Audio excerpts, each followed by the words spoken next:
Hello, welcome back to the webinar. This is the second day of the webinar, second part. If you want to see the first part, it will be available in the description. A short teaser for this video. So we will talk about what is rune magic. We'll explore the different runic constructs. We will talk about what is magic and how it works. We will talk about the magical saying known as the as above so below, as the universe so the soul. We will explore in depth what does it mean and the interconnectedness of everything. So we will talk about who can use runes. If you're a religious person, can you use runes, and answer all of the frequently asked questions and dangers about the rune magic. And also we will perform a short meditation where you will be able to, on your personal experience, observe and feel how does rune magic work. It's completely safe. And also explore your personal energy, how you can raise it for your magic to be stronger, and different other questions. Okay. So now let's start. So what is rune magic? Said simply, rune magic is the usage of runes with the intent of invoking changes. So that consists of mostly practical changes, like improving your life, fixing problems, achieving your desires. But also magical work can be done to develop clairvoyance and so on. So everything can be done with rune magic. Every intention, every goal, every problem can be addressed with rune magic, with the creation of your very specific intention and shaping it into a rune formula, then activating it as an amulet, and well, when you have it with you, somewhere near you, it works. So yeah, you create the intention, then select some appropriate runes, or a rune style, rune formula, or any other runic construct. And well, traditionally, runes were carved into pieces of wood, stone, bone, or maybe even a metal. So in modern world, we can just write them on a piece of paper, maybe a piece of cardboard, if it's a short-term amulet. If you are making an amulet that should be active for a long time, a month, or years, or even more, you can use wood or metal. And actually, which metal and which type of wood you can select for the amulet, all the nuances, all the topics I cover on my course. So here is an example of a runic amulet with 3 Fehu runes. The rune Fehu is related to wealth. It's the first rune. So the meaning of the rune Fehu, of course, it's not equals to the word wealth. It's a much more deeper thing. It's like an energy of growth. When, for example, when you plant a seed and some kind of a plant starts growing from it, this is the energy of Fehu, when the material presence of this entity, it grows and increases. So the energy of growth, that is Fehu. So if you wear such an amulet, every new beginnings, everything related to growth, expansion, not only in the context of money, in many other contexts, will be improved by this amulet if you activate it in a very specific way, which I also teach. So yeah, you can use single runes, several runes, rune formulas, bind runes, rune staves, and many other runic constructs. So now let's explore some of the well-known runic constructs. Here you see a runic formula of 3 runes. The first rune on the left is Fehu, in the middle is Raido, and the right rune is Wunyo. So this formula was created by me, and it's for demonstration purposes. It has the intention of acquiring a car, like having a car, achieving your goal of having a car. How we can translate these runes in this intention into the runes? So the Fehu means some kind of a new process starts, and it's also related to expansion in the area of money. So said simply, you save up some sum of money. The Raido, the rune represents movement, path, So in this rune formula, it represents the car itself, like a vehicle, something that you use to move around. So after you have gained a sum of money, you use it to transform it into this into the ride, into the machine, into the car itself. So you buy the car. And the rune Wunyo, it's an end result. It's a success and happiness, and it in the rune formula it represents that you have bought a car and you are happy with your purchase. You are enjoying the car, and overall you are joyful because your goal, your desire have fulfilled. Why I have put the last rune as Wunjo? It's actually some sort of a classical approach, because you can achieve your desire, but for some reason you may not be happy about it. Maybe something could go wrong, or your car is a broken car and give you a lot of problems. So by putting the Wunjo rune as a result, you prevent all these situations. So you achieve your desire of having a car, and you are happy about it. You are fulfilled, you are satisfied. So this is the encoded intention into this rune formula. And if you activate it amulet with this and keep it with you, so this chain of events will start manifesting in your life. Okay, let's proceed. The next type of runic construct is a bind rune. So if you want to add some creativity to the runic magic, to the runic formula, you can just smash the runes together in one shape. So all these bind runes are consisting of 2 or more runes. You can create them yourself. The process is quite easy, just you have to understand a few basic rules, which I teach on my course. I guess the most important part is to avoid unwanted runes. When you combine several runes, secondary runes may appear, those you have not planned, those you don't want to, and this energy that you don't want to manifest in this process. So you have to be careful when creating a rune, bind rune, to avoid unwanted effects by eliminating unwanted runes. So it's an art form in itself, and I deeply explore it on the course. So the next also construct is the vertical bind runes. It's just a simple way. You include some kind of a vertical line and put the runes on this line. Another popular runic construct is the so-called runic staves. You can see on this photo. One of the most popular. You can creatively combine, in any way arrange the runes, and often the placing of the runes follows some kind of a logic that relates to the intent of the runic stave. As you can see, the variations of how you can combine the runes, there is a vast and broad space for creative process here. Another notable element and shape of a rune construct is the so-called Aegishjelm. So as you can see, it usually consists of 8 beams, sometimes 4 beams, and any other number of beams, and the runes are put on these beams. So the early source of this kind of symbol in the historical, in the way that we can trace in books, it was found in the Icelandic book called Galdravok, the Book of Magic.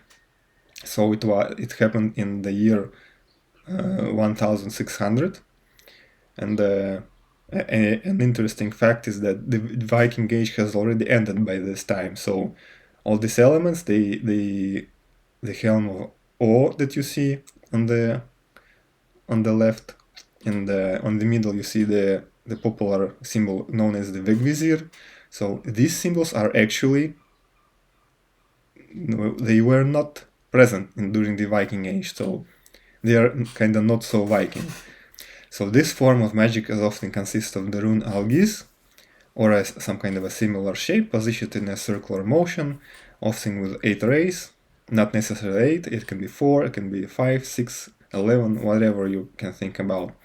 And one of the general ideas that the 8-pointed shape or a 4-pointed shape as a cross is present in many systems, traditions, and it's a powerful magical idea in itself. So there are many other graphical constructs that you can use. Some of them even contain non-rune symbols or may not contain any runes at all. So all these symbols can be used in a magical purpose to your advantage. It also includes many symbols from other traditions, so here are some of them. Some of them I found in the different ancient books and grimoires. Some of them are created by modern magicians. There is really a lot of creative expression you can do with these shapes, encoding your intention, encoding your desire. So the process is very simple. Basically, you encode your idea into this shape, and you use some well-known symbols. As you can see, some of the symbols also have the planetary symbols, and basically when you just put this symbol somewhere, like a painting on your wall, and you forget about it, so the conscious aspect is turned off. After some time, you stop noticing this painting, and you just your conscious level ignores it. So then it becomes this idea translates directly into your subconsciousness, and while this intention, this formulation of your intent is somewhere where you can see it every day, it is active also in your subconsciousness, and your encoded intention works on that level. That's basically the idea of graphical magic in itself. And actually, not only specific symbols can be used, but any graphical construct, any painting, any doodle can hold an intention and work as a magical element. Now, to understand what is rune magic, first we have to understand what is magic, because the term might be a bit broad and many people might have different ideas about what is magic. So to proceed with this course, we must define what is magic, come to a common variable that we can later develop into broader meaning. So the word magic, as you can see, it's written with a Magick with a K on the end. It's just an old way to spell the word magic, and this exact spelling was popularized by Aleister Crowley to make clear separation from stage magic, where as a person on the stage performs tricks and like pull rabbits out of the hat and shuffles cards, and you choose some card, and then he shows you that this was your card. So this has nothing to do with the magic that we're talking about. This is just trickery. So Aleister Crowley is a notable person in the Western tradition of magic, and if you want, you can read about him.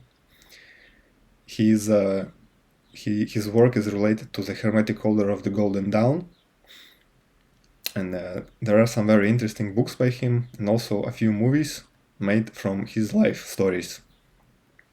So Crowley defined magic as the art and science of causing change in occur in conformity with the will. So, translated into simple words, you can say that magic is anything that you do to make your will manifest in the world. So that means not necessarily some kind of a magical ritual. If you have a thought, have some kind of idea, and this process of making this idea happen in your life, it's a magical process in itself. Even just a simple act as a speaking or, for example, moving your hand. You have an idea and it manifests as a physical change of the movement of the hand. So magic is the process of manifesting your ideas and shaping your reality, your physical world, how you see, how you desire. Just like a play, you do something and you see the universe respond. So the science and art of this process, that is magic. How to in an efficient way to make changes. So one of the main ideas and concepts of magic is the well-known phrase "as above, so below." You can hear it everywhere related to magic. And this phrase is shortened, so the whole phrase sounds as within, so without, as above, so below, as the universe, so the soul. So this phrase originates from a magical artifact known as the Emerald Tablet. It is attributed to Hermes Trismegiст, a mystical historical figure. It's not known whether he did exist or not. And Hermes Trismegiст, his surname is like a Trismegiст. It's like a triple magister. It symbolizes that he achieved perfection and mastery on the 3 levels of reality. And in the 3 worlds, there are 3, usually in the shamanic cultures, there are 3 worlds: the lower world, the middle world, and the upper world. And also these 3 worlds are related to past, present, and future. So this figure, they say that he created this emerald tablet, and in this tablet he encoded some of the basic rules and truths of the reality. If you are interested in mysticism and magic, definitely explore these ideas. So to understand what is magic, we must gain a deep understanding of this phrase: as within, so without; as above, so below; as the universe, so the soul. The general idea is the connection of all things. As within, so without describes that the internal world is a mirroring of the external world. So everything that happens in our inner world, in our soul, is mirrored in the outer world, in the universe. As above, so below explains that the microcosm is the mirroring of the macrocosm. The human being a microcosm, like a soul, an individual small soul, and the universe being the macrocosm, like a big soul, as they say, the big spirit that holds all the smaller spirits and souls in itself. So everything that happens in the universe is mirrored in our body. The contrary is also true. Everything that happens in our inner world, in our soul, is also mirrored by the universe. So as the universe, so the soul explains that our soul and our whole being is a small universe, and that is an image of the big universe. So these ideas, they are spread all over the traditions, all over the religions, and in many different words, like they say that a human was created in the image of God. So this is exactly about this. And the general idea that everything is connected. As they say, everything is one. Human soul is the microcosmos inside of the macrocosmos, and universe inside of a universe. The human soul is a mirrored version of the universe, and the other way around is also true. Everything that happens in the universe, in one way or another, resonates in the human soul, in the body, in the human psyche, in the human mind. And also the other way around. Everything that happens in the human soul, in one way or another, also happens in the universe. So with magic, you invoke changes in your personal reality, in your soul, and that change is mirrored into the common reality of the universe. Now, who can use runes? The question that sometimes I get asked in my videos, in my comments. So, do you have to be a Norse pagan to use runes? Do you have to be Norse? And do you have to be a Viking to use runes? Do you have to follow the Norse gods like Odin, Thor, Freya, and so on to use runes? And the answer to all of this question is no, you don't have to follow any particular tradition, belief, or god to use runes and rune magic. And why is that? It's very simple. The 24 runes is a universal and a complete system, and these 24 runes represent the universal archetypes and energies. And these energies are the archetypes that are present in any tradition, religion, country, and language. And as a matter of a historical fact, the Elder Futhark runes are even older than the Viking Age, so it's even not correct to call Elder Futhark as Viking runes. So that means that these runes were present even before the Vikings appeared in our world. So anyone can use the runes because runes are universal. So if you are some kind of religious person, if you're a Christian, Muslim, atheist, or believe in a flying spaghetti monster, can you use runes or not?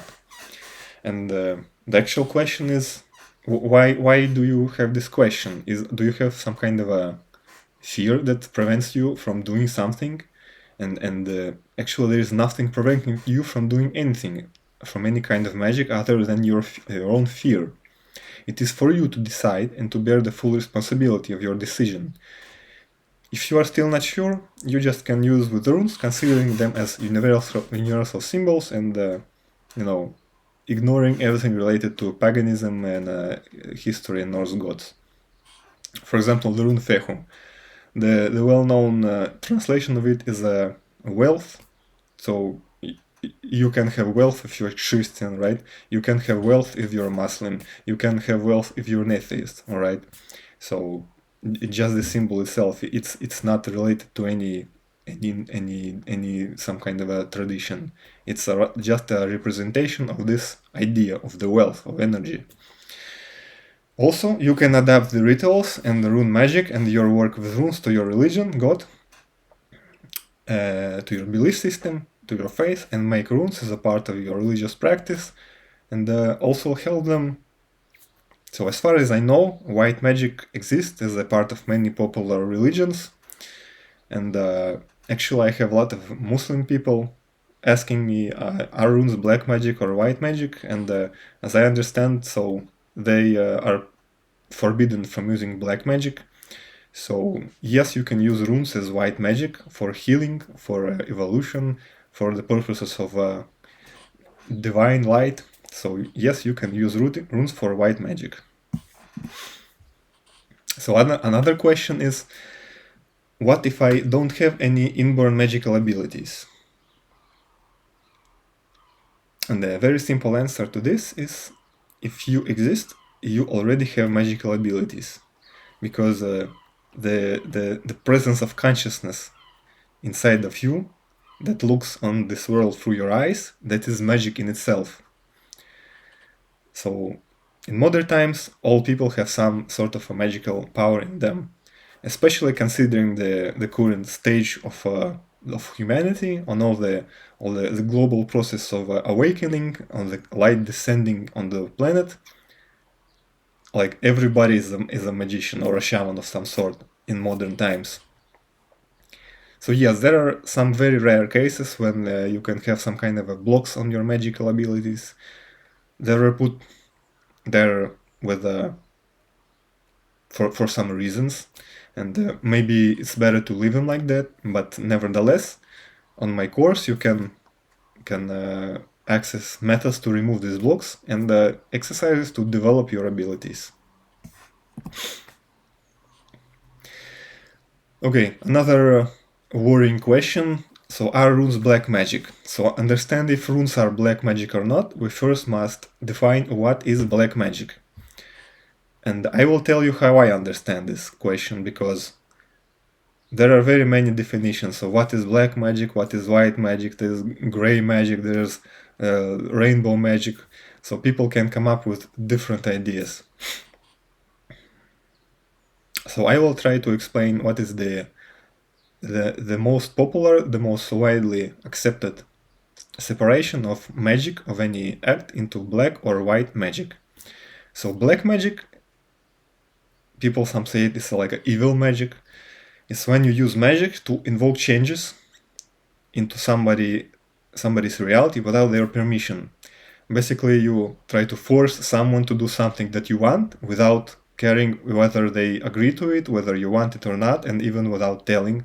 So this is black magic. So a very common example of black magic is love binding. When a person, for example, is suffering, they want they're like obsessed in love with one person, and they want this person to love them back, and they try to force them to some kind of put some kind of a effect on their mind to make them a slave or some sort. That's very bad. Even as they say, a light and white love binding, there's no such thing as a white love binding. love must happen naturally, without any forcings. If you're trying to force other person to love you, that will not be love. This will be just a perversion of the sacred idea of the will of the person. The free will is the most important thing that happened in our life, in our world. And if you try to somehow interfere it or bend it, that's the black magic. Another type of black magic is stealing of luck, also transferring disease, even to some animal or a tree. It's also considered black magic.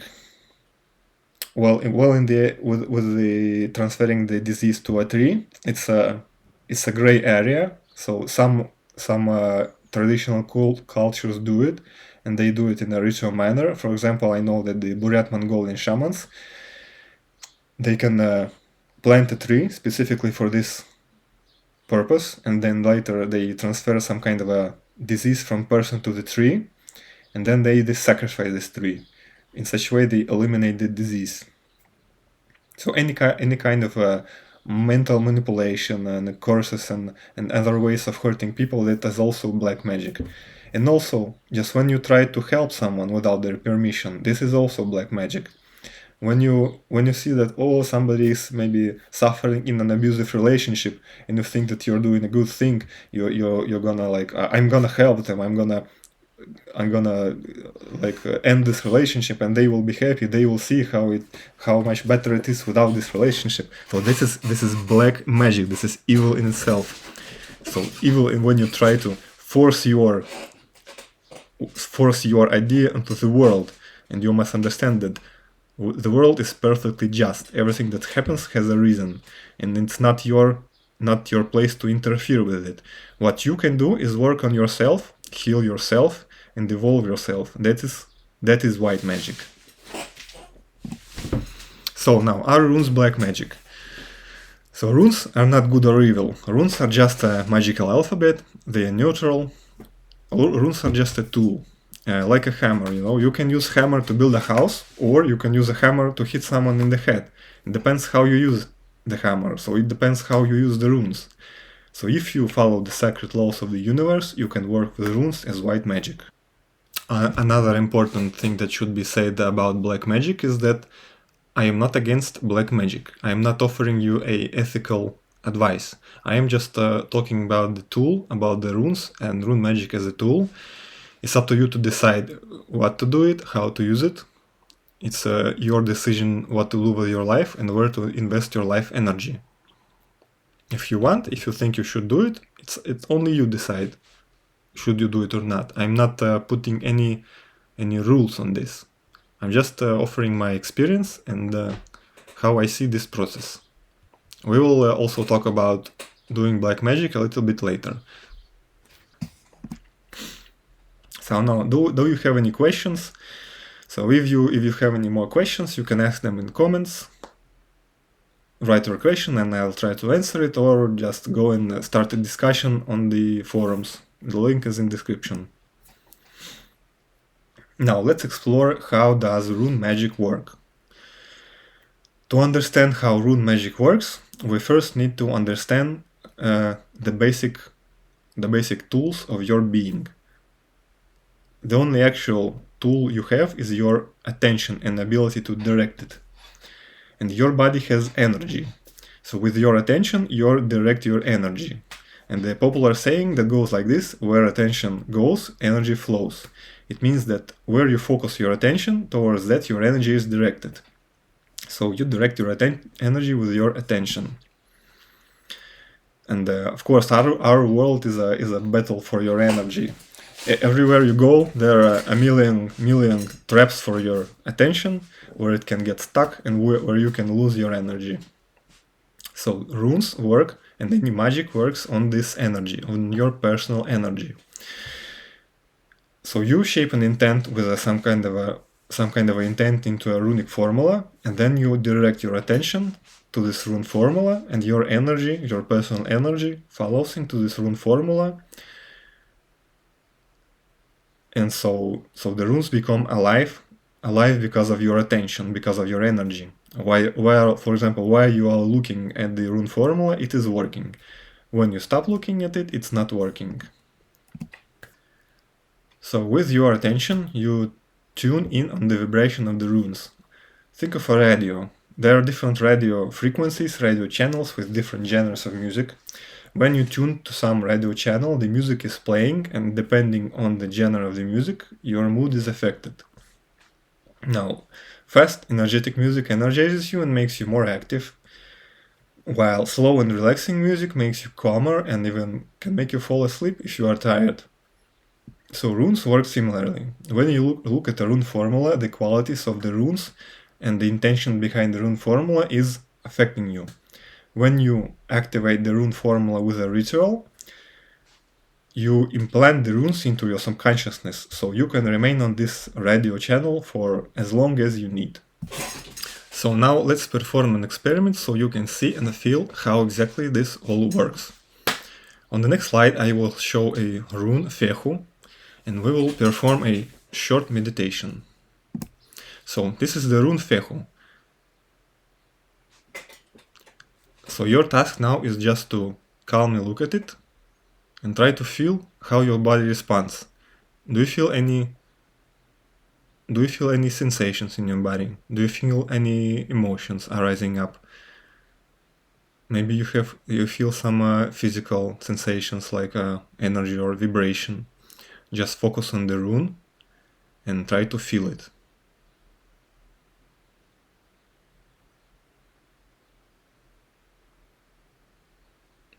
So now I will remove the rune. You just stare on the dark and black screen and see that the sensations are no longer happening in your body. Those were present when you were looking at the rune Fehu.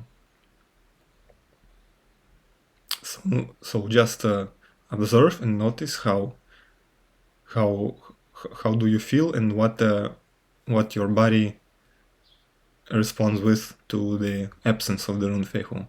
So on the next slide I will show the rune Fehu right now. Now you focus on it. Again, try to feel it.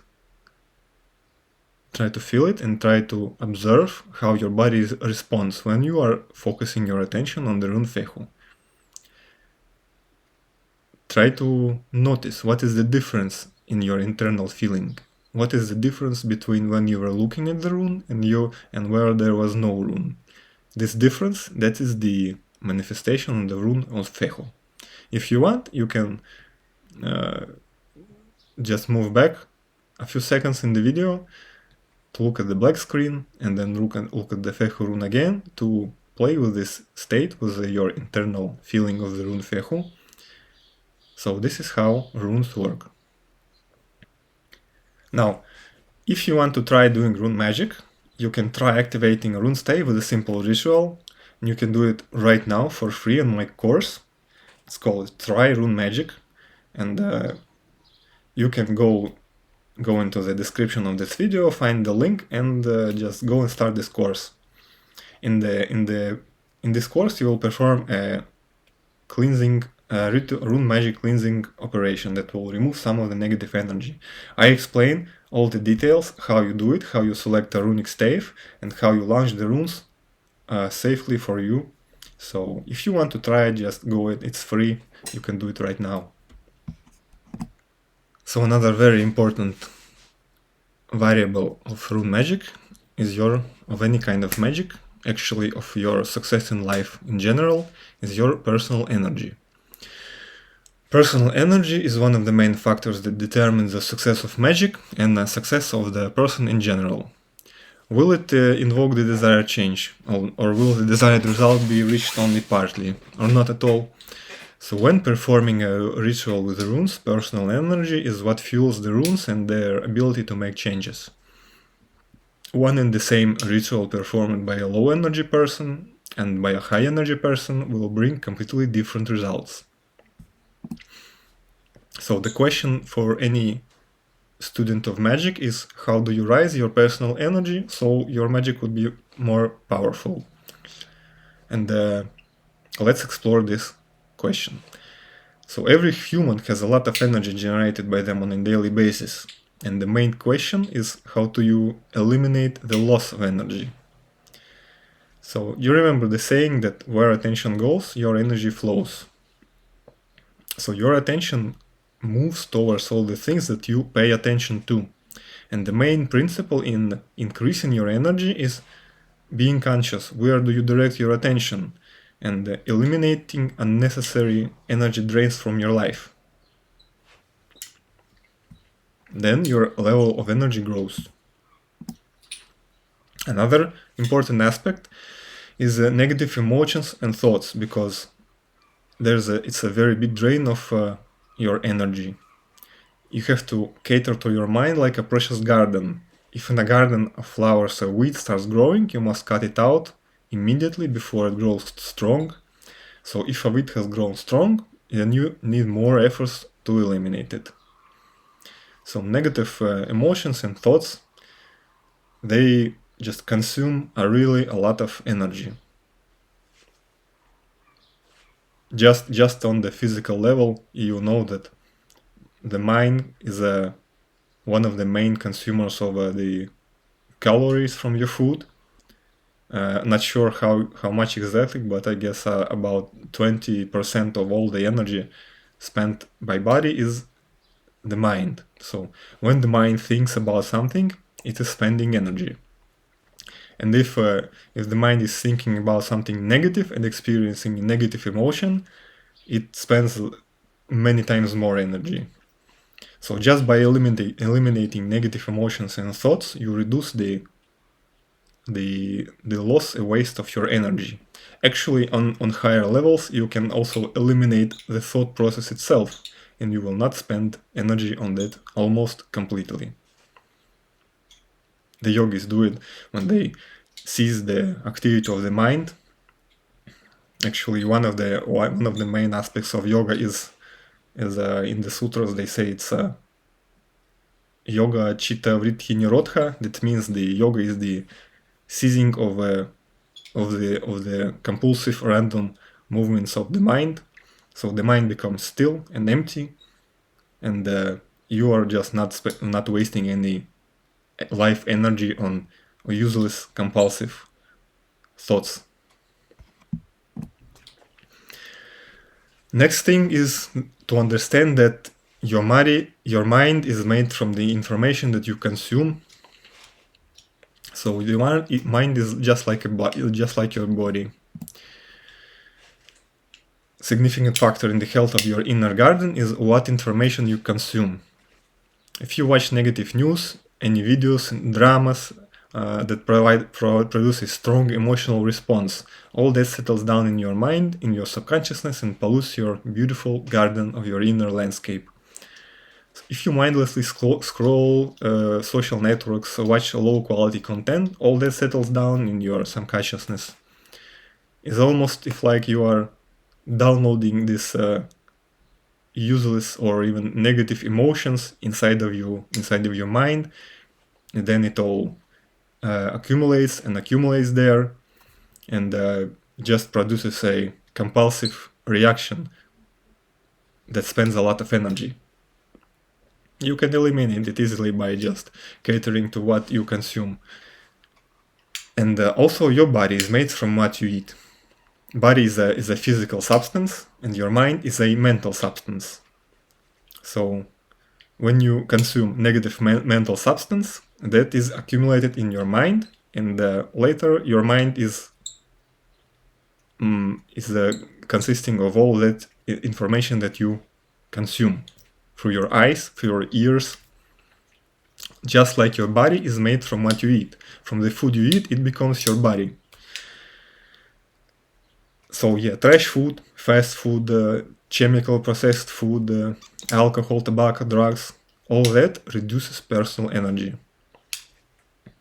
A very important part regarding to body is water, because our body is 60 to 70% consisting of water, so it's very important to drink clean water, clean, purified water.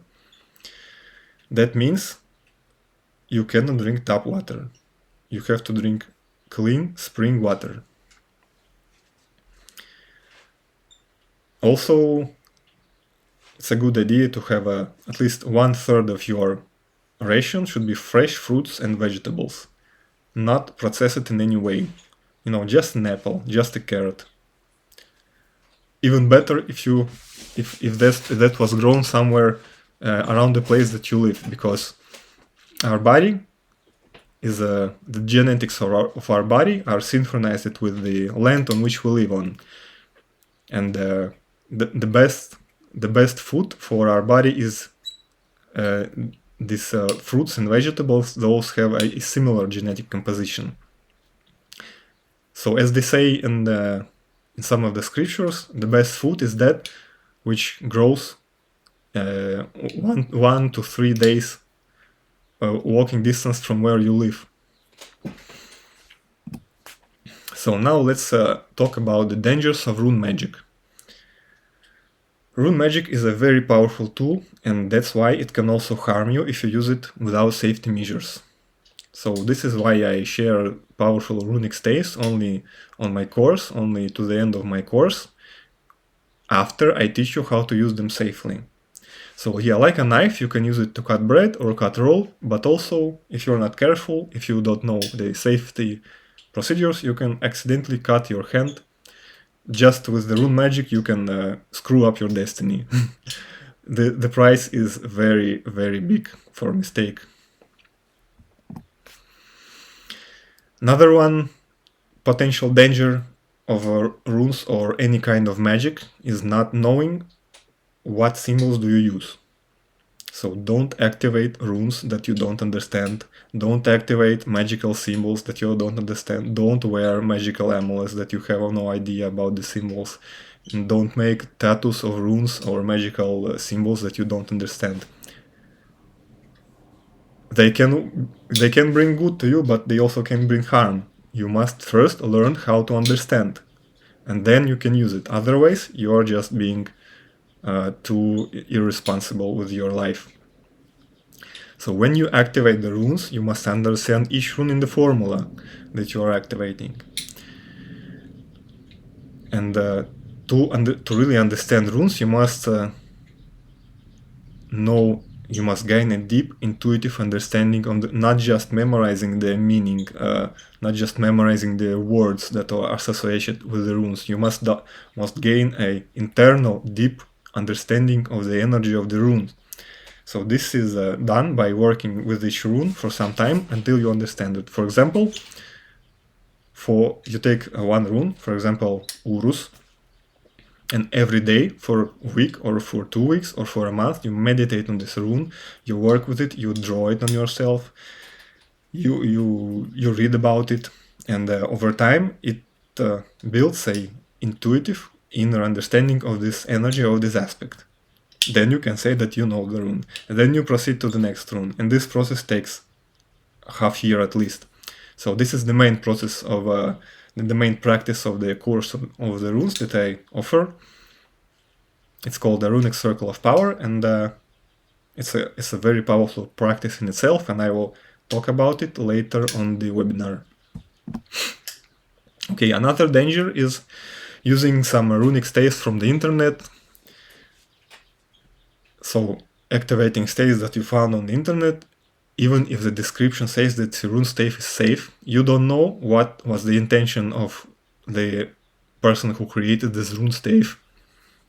It is possible that the rune stave is a hidden energy stealer or a hidden curse, something like that. And to avoid harm for such things, you better choose a popular runic staves that have a lot of user reviews.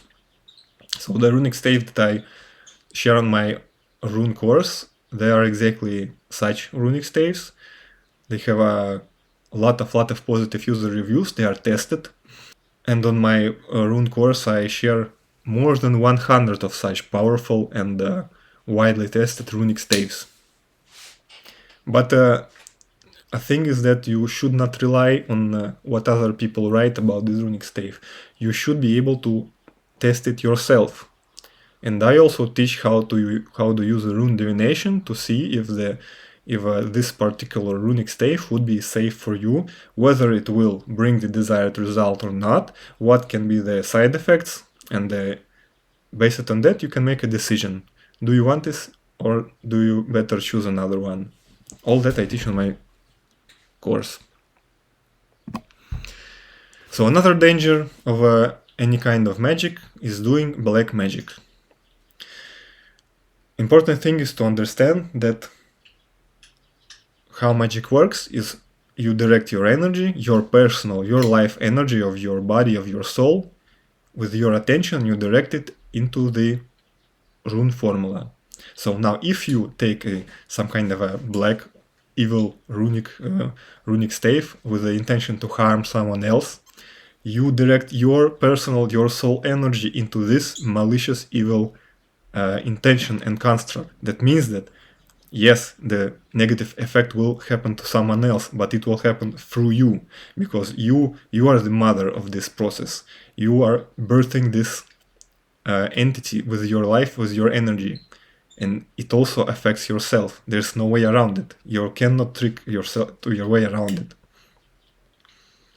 It cannot happen. A bad thing cannot happen to someone else, and you are completely free. It's a delusion. Because if this was the truth, that magic wouldn't work.